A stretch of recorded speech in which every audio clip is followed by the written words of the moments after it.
used to believe I had full control over my life, that my choices shaped my destiny. But today, after everything I've lived through, I can say with certainty, there is something far greater than human understanding guiding the events around us. Let me introduce myself and share every detail of the transformation that not only changed my perspective on faith, but redefined the very structure of my existence. My name is Vanessa. I'm 35 years old, and today I want to tell you how an unexpected encounter with Our Lady of Fatima completely turned my life around. But before we get to that decisive moment, I need to tell you who I was and where this journey began, because understanding the past is essential to grasping the magnitude of the grace I received. I was born and raised in Phoenix, Arizona, in a family that called itself Christian, but lived a shallow and often contradictory faith. We were Methodist by tradition, went to church on Sundays when nothing else was going on, took part in community events more for social reasons than genuine devotion. And our spiritual life boiled down to mechanical prayers before meals and desperate pleas to God during crisis. My childhood was marked by a constant spiritual emptiness I didn't recognize at the time. My parents, Robert and Patricia, were hardworking and decent people. He was an accountant at a construction firm, and she was a nurse at a private hospital, but both carried an emotional coldness that made our home feel rigid and calculated. Affection was rare, emotional conversations practically non-existent,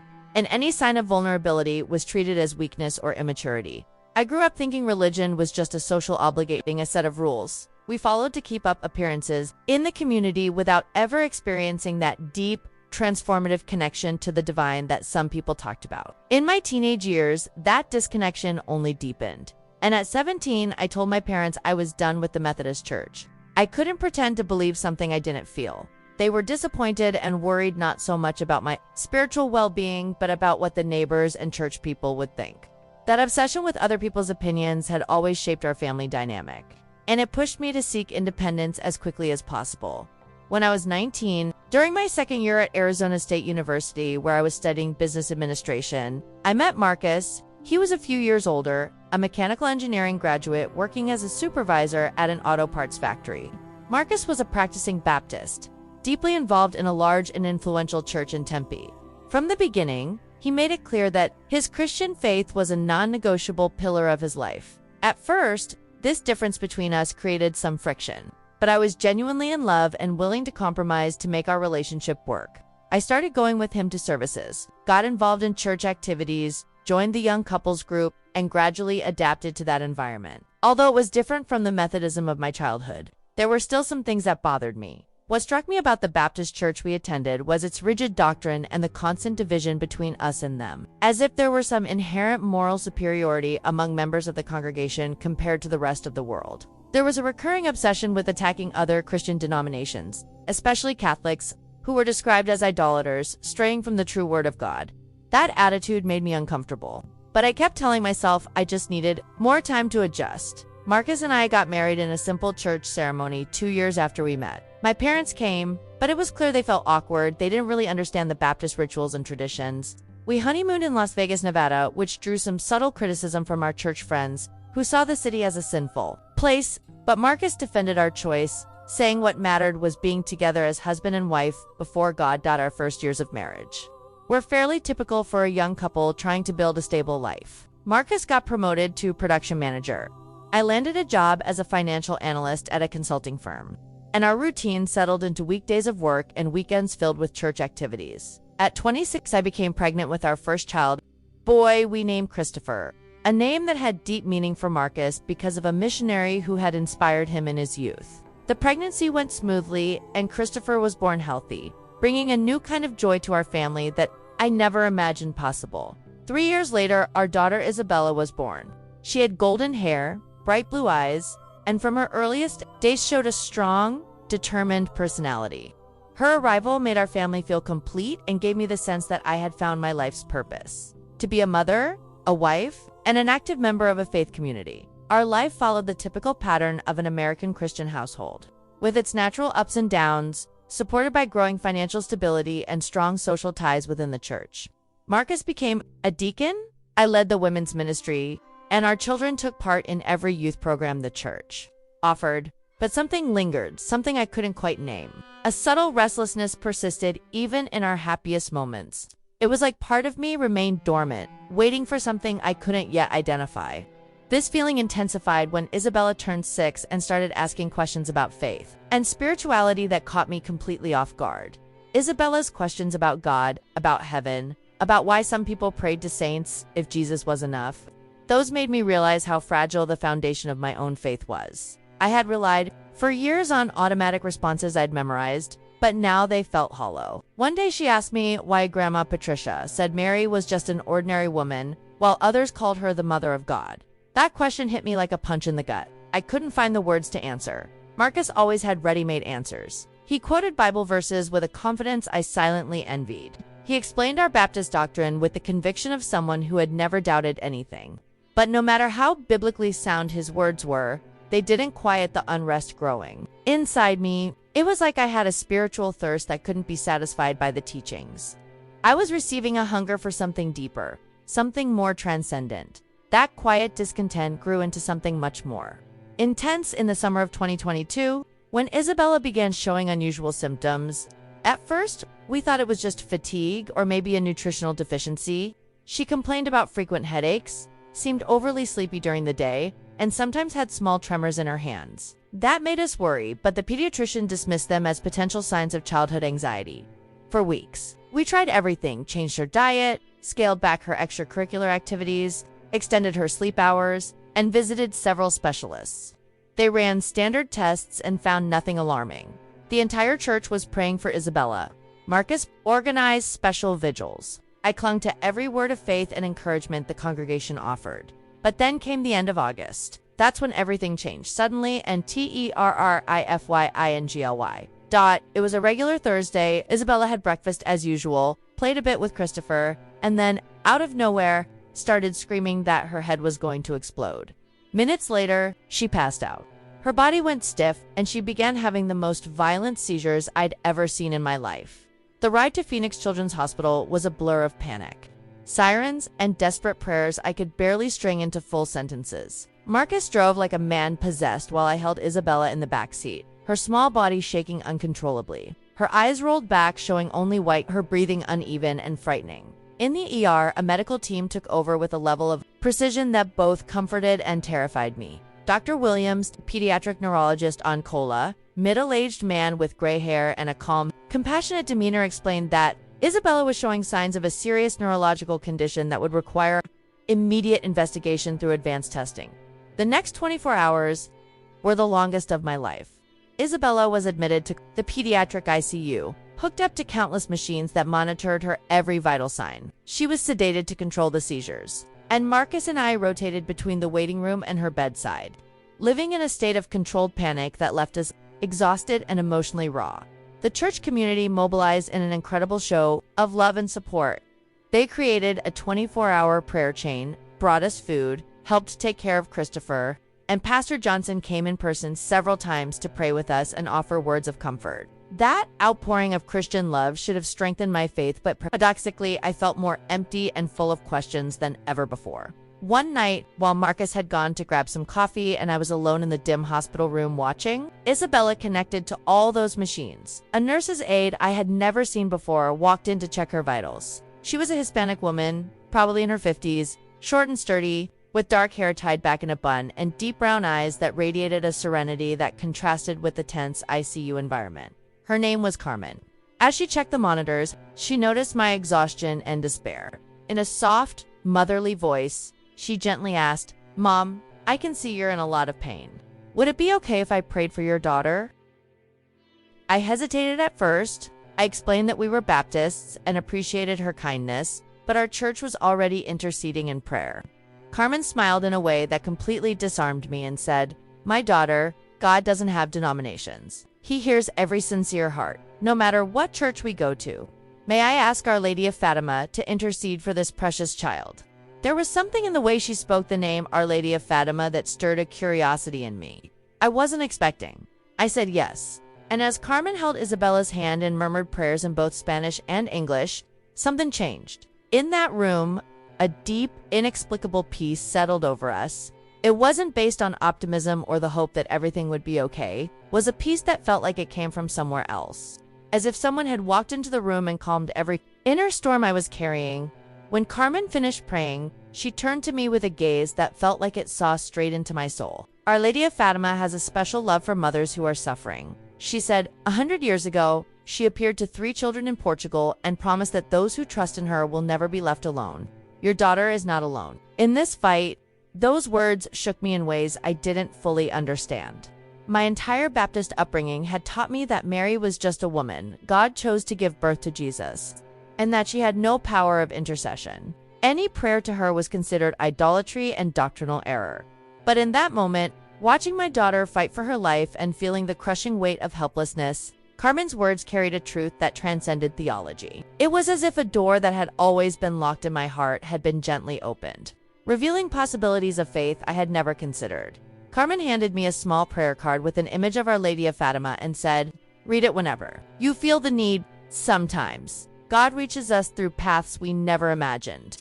Before leaving, she lightly touched my forehead and whispered, "Peace be with you, my daughter." I was left alone, holding that card, feeling a strange mix of curiosity, fear, and a glimmer of hope I couldn't explain. Marcus came back a few minutes later and noticed my changed expression. But as he began talking about something Pastor Johnson had told him in the hallway, I decided not to mention what had just happened.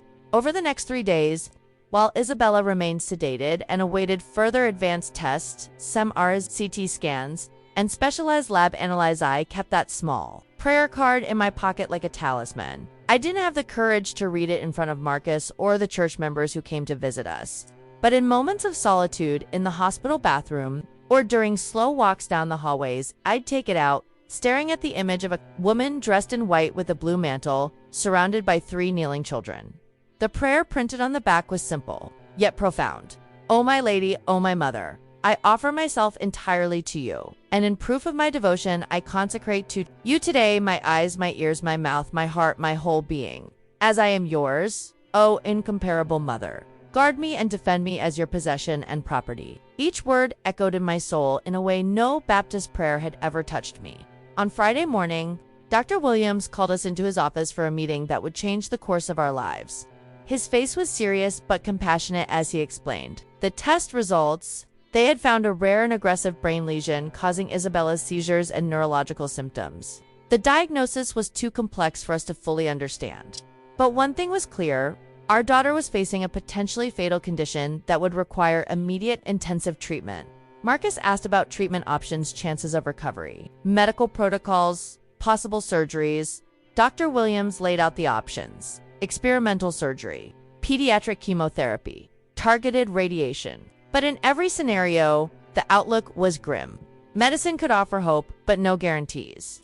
The road ahead would be long, painful, and uncertain. We left that meeting completely devastated. Marcus tried to keep it together, making plans to inform Pastor Johnson and organize more prayer support. I, on the other hand, sank into silence, feeling a growing sense of revolt against a God who would allow a 6-year-old girl to suffer like this. That night, after Marcus had fallen asleep in the chair beside Isabella's hospital bed, I quietly stepped out and wandered the hospital corridors like a lost soul, questioning everything I'd ever believed as an adult. If God was truly loving and powerful, why would he let a child face such a cruel fate? If prayer had the power to change things, why hadn't days of collective supplication made any difference? That night, I discovered the hospital small, peaceful interfaith space tucked away on the 2nd floor, far from the noise of the wards. The door was open, a few candles flickered softly, casting a warm glow.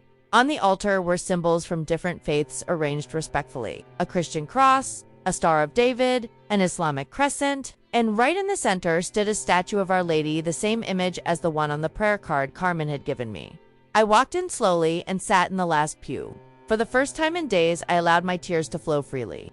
They weren't tears of self-pity or despair, but a raw, brutal honesty with myself about the spiritual emptiness I had been hiding for years under the guise of active religious life. In that sacred silence, I admitted to myself that my Baptist faith had mostly been about social conformity, not genuine divine connection. As I wept, I heard soft footsteps. An elderly woman entered the chapel. She looked to be around 70, with carefully styled white hair, wearing simple but elegant clothes, and holding a rosary in her hands. Her face radiated a peace that immediately caught my attention, as if she carried within her a kind of serenity that nothing in the world could touch. She knelt before the statue of Our Lady, prayed silently for a few minutes, then walked over to me with a gentle smile. "My daughter, I can see you're going through something very difficult. May I sit with you?" Her voice had an accent I couldn't quite place European, perhaps Portuguese or Spanish. I nodded, and over the next hour, I had one of the most profound conversations of my life. Her name was Lucy. She told me she had lost a grandson in a car accident a few years earlier, and since then had made it her mission to visit hospitals and accompany families in crisis. When I told her about Isabella, she listened with total presence, making me feel seen and truly understood. Lucia spoke of Our Lady of Fatima in a way I had never heard before, not with theological arguments or doctrinal debates, but with the heart of a woman who had personally experienced Mary's intercession in a moment of complete despair. She told me about the apparitions in Portugal, the 3 shepherd children, who received messages of hope and conversion, and the ongoing miracles documented even a century later. Our Lady doesn't compete with Jesus, Lucia said with gentle conviction. She brings us to him. Just like an earthly mother presents her child to a guest, Mary brings us closer to Jesus. She knows the pain of watching a child suffer. She knows what it is to be a desperate mother. That's why she has a special compassion for us. Those words redefined everything I thought I knew about saints, intercession, and the role of Mary in Christianity. My Baptist upbringing had taught me that praying to anyone but Jesus was idolatry, but Lucia helped me understand the difference between adoration and intercession.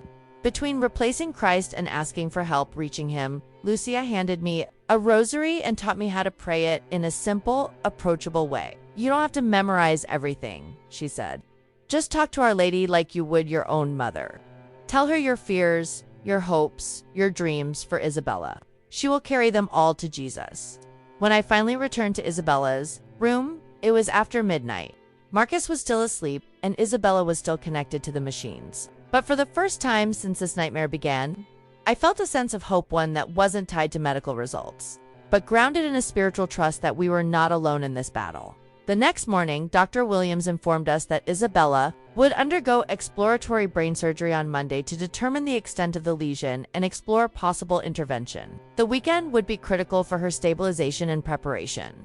Marcus immediately organized a nonstop prayer vigil at the church, lasting until the time of surgery. I joined in the vigil. I prayed with our fellow believers, sang the familiar hymns, and listened to verses of encouragement. But deep in my heart, I was also speaking silently with Our Lady of Fatima, praying mother to mother, asking her to take my anguish straight to the throne of God.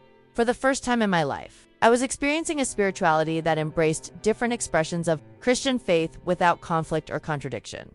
The Sunday before Isabella's surgery was filled with emotional highs and lows that I will carry with me for the rest of my life. During the day, I joined the activities organized by our church. I felt the warmth and support of dozens of church members who took turns in prayer, offering words of encouragement, quoting Bible verses about God's faithfulness and the power of faith to move mountains. Pastor Johnson led a special prayer for Isabella during the evening service, publicly declaring that our family was going through a test of faith that would bring glory to the name of Jesus. But that night, when the hospital was quiet and I finally had some privacy, I went down to the chapel and spent hours praying with the rosary Lucia had given me. These weren't mechanical or repetitive prayers. They were intimate conversations where I poured out my deepest fears, secret hopes, and the growing conviction that I was experiencing a spiritual transformation that went far beyond denominational labels. In the early hours of Monday morning, just a few hours before Isabella's surgery, something happened that would forever change my understanding of divine mysteries and the reality of intercession. I was kneeling in the chapel, praying the rosary for the 10th time that night, when I felt a physical presence in the room, something I couldn't explain with logic or reason. The air around me grew heavier. A soft scent of roses began to fill the space, even though there were no flowers in the chapel. And then a faint golden light seemed to emanate from the statue of Our Lady. At first, I thought I was hallucinating from stress and exhaustion, but the experience intensified in a way that made denial impossible. During those eternal minutes, I felt with absolute certainty that Our Lady of Fatima was there with me. Not as a distant intercessor, but as a real and maternal presence, one that knew every tear I had shed, every whispered plea, every moment of desperation since this all began. It was as if she had been walking beside me through every painful step, holding me up even when I wasn't aware of it. There were no dramatic visions or booming voices, just a deep, silent, heart-to-heart communication that gave me three unshakable truths. Isabella was not alone in this battle. My own spiritual journey was just beginning, and God's love was far greater and more inclusive than any church or doctrine could contain. When I returned to Isabella's room, still overwhelmed by what I had just experienced, Marcus was awake and visibly worried. "Where were you?" he asked, with a mix of anxiety and frustration. "I woke up and you were gone. Our daughter's surgery is in a few hours, and you just disappear." I told him I had gone for a walk and to pray, but I didn't mention the chapel or what had happened there. The hours that followed were filled with preparations. Isabella was slowly awakened from sedation so the doctors could assess her neurological responses. And for the first time in over a week, she spoke. Her first words, clear and soft, were, "Mommy, I dreamed of a beautiful lady who said she would take care of me." Dr. Williams explained that moments of clarity like this weren't uncommon before complex brain surgeries, and we shouldn't interpret it as a sign of spontaneous improvement. The procedure would go on as planned, and Isabella's outcome would depend entirely on the skill of the surgical team and her body's response. At 2 p.m., Isabella was taken to the operating room. Marcus and I walked with her as far as we were allowed, kissed her little face, whispered words of love and courage, and placed her in the hands of the medical team that would spend the next 6 to 8 hours fighting for her life.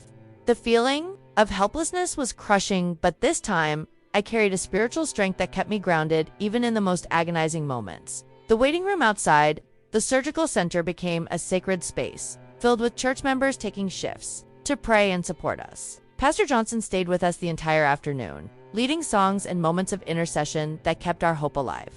Meanwhile, I quietly kept my rosary in hand, continuing my silent conversation with Our Lady of Fatima in between group prayers. At 8 p.m., Dr. Williams walked into the waiting room. His face was unreadable at first. He removed his surgical cap, approached us with slow, deliberate steps, and spoke in a tone that revealed his own astonishment. "During surgery, we encountered something completely unexpected," he said, pausing to find the right words. "When we opened Isabella's skull to access the lesion that had appeared clearly in all the scans, we found a situation that could not be explained through conventional medicine. The mass had shrunk significantly, and the surrounding brain tissue showed signs of regeneration that would normally take months to occur." Marcus asked, stunned, if that meant Isabella was cured. Dr. Williams, always grounded in science, replied, "I can't say she's completely healed. We still need to observe her closely in the coming weeks. But I can say what we witnessed was extraordinary. In 30 years of pediatric neurosurgery, I've never seen such a dramatic reversal in a condition like this." The next few hours were a roller coaster of emotions as we waited for Isabella to wake up from anesthesia and show signs of neurological function. When she finally opened her eyes in the recovery unit, her first words were addressed to me. "Mommy, the pretty lady from my dream was in the room with the doctors. She held my hand the whole time." Dr. Williams was standing right there, and the clarity of Isabella's memory left him visibly shaken. All her reflexes were intact. No signs of motor or cognitive damage. Her bright, talkative personality had returned as if nothing had happened. It felt like the last few days had just been a bad dream. That night, after Marcus had fallen asleep next to Isabella's bed, I returned to the chapel to give thanks to God and to Our Lady of Fatima for the miracle that had turned our tragedy into a testimony. Lucia was there, praying silently, as if she knew I would come. I told her everything, the results of the surgery, Isabella's words about the pretty lady. Lucia listened, smiled with the same calm peace as always, and said, "Our Lady promised in Fatima that she would never abandon those who trusted her intercession. Today, you became living proof of that century-old promise." The days following Isabella's surgery were marked by a recovery that exceeded every medical expectation, solidifying my belief that we had witnessed a divine intervention far beyond the limits of science. Dr. Williams ordered another round of tests to officially document her progress, and the results confirmed what we already knew in our hearts. The brain lesion had almost completely disappeared, leaving only a small scar that had no impact on her neurological functions. Marcus was overjoyed by Isabella's healing. He attributed the miracle to the church's fervent prayers and to God's faithfulness in answering the cries of the righteous. Pastor Johnson organized a special Thanksgiving service where our family was invited to give public testimony to God's power. And during that celebration, I felt a deep mix of sincere gratitude and growing restlessness about the spiritual path opening before me, while Marcus gave a detailed account of our journey from the first symptoms to Isabella's miraculous recovery. I held our daughter in my arms and looked out at the congregation, watching tears of joy on their faces and hearing their praises. The outpouring of collective faith was touching and genuine. But deep in my heart, I knew that the full story included elements this congregation might never be willing to hear or understand. In the days that followed, Isabella gradually returned to her normal routines as a 6-year-old. She went back to school, played with Christopher, rejoined the children's church programs, but often made spontaneous comments about the beautiful lady who had taken care of her during the scariest moments. When Marcus asked her about those comments, she described a woman dressed in white and blue, with a gentle smile and soft hands that gave her peace and comfort. Her description matched the traditional image of Our Lady of Fatima exactly, but I avoided making that connection out loud in front of Marcus, not wanting to stir up unnecessary conflict when we should be focused on healing and family unity. Still, with each passing day, my certainty about who that beautiful lady was grew stronger, undeniably strong. 3 weeks after Isabella was discharged from the hospital, I made a decision that would forever change the direction of my spiritual and family life. One Saturday afternoon, while Marcus took Christopher to a baseball game and Isabella napped at home, I drove to St. Mary's Catholic Church in downtown Phoenix, a historic stone church with colorful stained glass windows that had always caught my eye. It was the first time I had stepped inside a Catholic church in over 15 years. As a rebellious teenager, I had rejected what I saw as the shallow Catholicism of my childhood. But now, after everything that had happened with Isabella, I wasn't there as a tourist or curious visitor. I was a woman searching for answers. I could no longer ignore. The church was nearly empty. Just a few elderly parishioners quietly praying the rosary in the front pews. A deep peace filled the entire space, enhanced by the soft light streaming through the stained glass windows. I walked slowly to the side altar dedicated to the Virgin Mary, where a beautiful statue of Our Lady holding the infant Jesus was surrounded by lit candles and fresh flowers left by other believers. I knelt before the statue and for the first time in my adult life, spoke openly to Our Lady without fear, without shame, without doctrinal anxiety. I thanked her for her miraculous intercession in Isabella's life. I asked for guidance as I took the next steps in my spiritual journey, and I made a promise to honor her presence in my faith, regardless of the consequences it might bring to my family or my place in the Baptist community. As I prayed, I felt that same maternal presence I had experienced in the hospital chapel, quiet, comforting, and unmistakable. It was as if Our Lady was preparing me emotionally for the challenges that would come when I embraced my new spiritual identity openly. Father Miguel, a Mexican priest in his 40s who had served the parish for over a decade, approached me quietly and asked if I wanted to talk. Over the next hour, I told him the whole story, everything from Isabella's first symptoms to the supernatural events that had changed my life. He listened with respectful attention and without any skepticism. When I finished, he shared with me other similar stories he had encountered in his pastoral work, confirming that Marian interventions during family crises were more common than I had ever imagined. Our Lady of Fatima has a special love for mothers who are suffering, Father Miguel explained, his voice full of conviction from years of experience.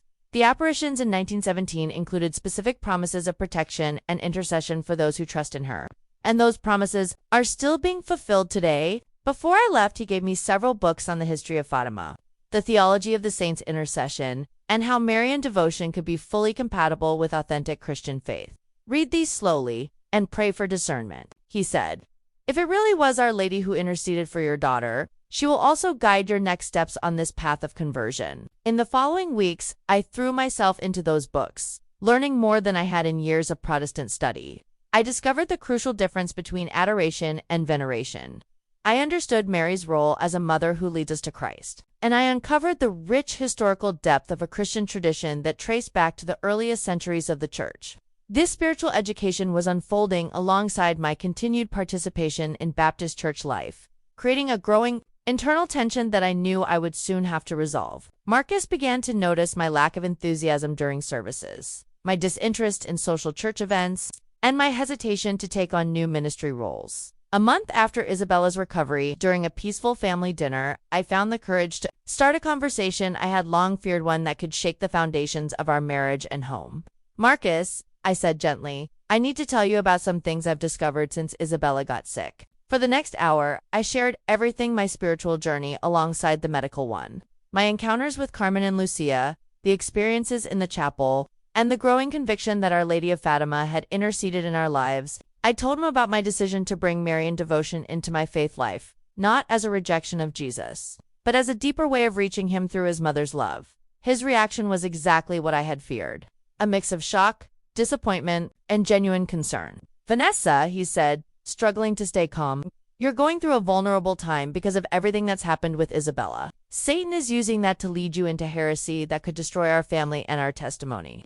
I tried to explain that my experience was leading me closer to Jesus, not away from him, but Marcus saw any defense of Marian devotion as proof I was under spiritual deception. The conversation ended unresolved. We agreed to pray for clarity and seek God's will. In the days that followed, Marcus arranged meetings with Pastor Johnson, healing prayer sessions with church elders, and even consultations with Baptist theologians to help bring me back to biblical truth. I respectfully participated in all of it, but with every opposing argument. My conviction in the authenticity of what I had experienced only grew stronger. The situation reached a breaking point when Pastor Johnson suggested I make a public statement of repentance during a Sunday service, renouncing the Catholic heresies that had infiltrated my mind during a time of emotional weakness. He presented it as an opportunity for restoration and for renewing my Christian testimony. But I knew, deep down, it was really an ultimatum. Choose between my Baptist identity and the spiritual truth that had transformed my life. That night, after everyone was asleep, I quietly left the house and drove to St. Mary's Church. I stayed there in silent prayer before the statue of Our Lady until sunrise. During those hours alone in the dark, I received a clear interior confirmation that my conversion wasn't a product of emotional confusion or spiritual deception, but a genuine call to a deeper, broader faith that honored both Jesus Christ and his most holy mother. The next morning, I told Marcus about my decision to formally return to the Catholic Church. I explained that this wasn't a rejection of all the beautiful parts of our Baptist journey, but a response to the divine call I had received through the miracle that saved Isabella's life.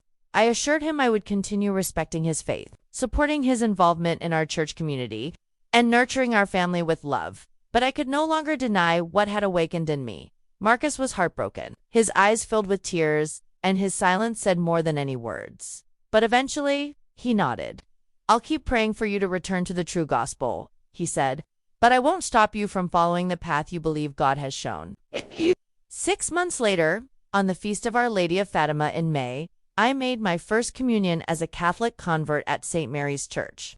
Isabella stood beside me, dressed in white, proudly holding a bouquet of flowers. She had insisted on participating in the ceremony to thank the beautiful lady who helped her in the hospital. Marcus didn't attend, but he didn't object either. He remained respectfully distant, preserving the peace in our home. Today, 2 years after the miracle that changed our lives, I can say with full certainty, Our Lady of Fatima interceded for our family in a way that broke through all denominational walls and theological biases. Isabella is healthy and joyful, showing no lasting effects from the neurological crisis that nearly took her life. And she still occasionally talks about the beautiful lady, who continues to visit her in dreams and moments of prayer. Marcus and I have found a respectful balance in our spiritual differences. He remains devoted to his Baptist beliefs, while I live my Catholic faith with deep reverence and joy. We are united by the love we share for our family and the shared gratitude for the miracle we witnessed. Christopher, now 12, is curious about both traditions. Soon, he'll begin a religious education program that will help him make his own spiritual choices when the time is right. What I learned through Isabella's crisis is that God's love is far greater than any denominational boundary. Our Lady of Fatima continues to intercede for those who trust in her maternal protection. And real miracles don't exist to divide us by religion, but to unite us in adoration and gratitude to the God who loves us unconditionally. To all of you who've followed this extraordinary journey of faith and transformation, I hope Vanessa's testimony touched your heart the same way it touched mine as I shared it with you. Stories like this remind us that God is still working miracles today, that Our Lady of Fatima remains faithful to her century-old promises, and that authentic faith often blooms in the most unexpected moments of our lives. If this story awakened something in your heart, if you too have experienced Our Lady's intercession, or lived through something that can only be explained by divine grace, I would love to hear your testimony. Share in the comments below your own moments of faith, your encounters with the sacred, or any situation where you felt Mary's maternal presence in your life. Maybe you're someone like Vanessa, who's going through a season of spiritual questioning, seeking a deeper faith that transcends denominational limits. Or maybe you need hope in the middle of a family, medical, or emotional crisis that seems impossible to overcome. Your story matters. Your journey has meaning. And this space is open for you to share your thoughts, doubts, and discoveries. Tell us, what moved you most about Vanessa's story? Was it her courage to follow her spiritual conscience? The medically unexplainable healing of Isabella, Lucia's wisdom and loving introduction to Our Lady? Or Marcus's respectful response despite the spiritual divide? Every perspective enriches our understanding of faith and human connection. For those who want to learn more about Our Lady of Fatima, her documented miracles, or how to integrate Marian devotion into your Christian walk, drop your questions in the comments. Our community includes people from many religious backgrounds, ready to share their knowledge, experiences, and encouragement. And if you're not yet part of our family here on the channel, now is the perfect time to subscribe and hit the notification bell. Every week, we share real-life testimonies, stories of healing and hope, and reflections on faith that can inspire and strengthen your own spiritual journey.